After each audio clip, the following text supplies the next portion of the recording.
ABŞ-İsrail ittifaqının İrana qarşı hərbi əməliyyatları və Tehranın mümkün cavab addımları beynəlxalq gündəmin əsas mövzularındandır. Bu proseslər fonunda İranın ali dini lideri Ayətullah Əli Xamenei ilə bağlı sensasiyon və mübahisəli iddialar yayılıb.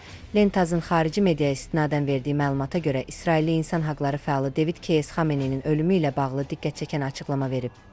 Onun iddiasına əsasən, 28 fevralda ABŞ və İsrailin həyata keçirdiyi hücumlar zamanı Xamenei həlak olub.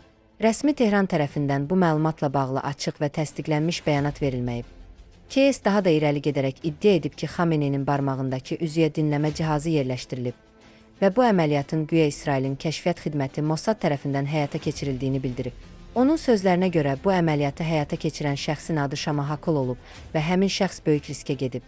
Lakin bu iddialar müstəqil mənbələr tərəfindən təsdiqlənməyib və rəsmi qurumlar tərəfindən şərh olunmayıb.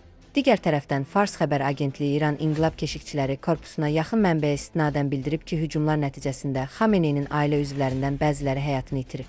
Məlumata görə onun qızı kürəkəni, nəvəsi və gəlinlərindən biri ev və ofislərinin yerləşdiyi əraziyə endirilən zərbələr zamanı həlak olublar. Bu məlumat da beynəlxalq səviyyədə müstəqil şəkildə təsdiqini tapmayıb.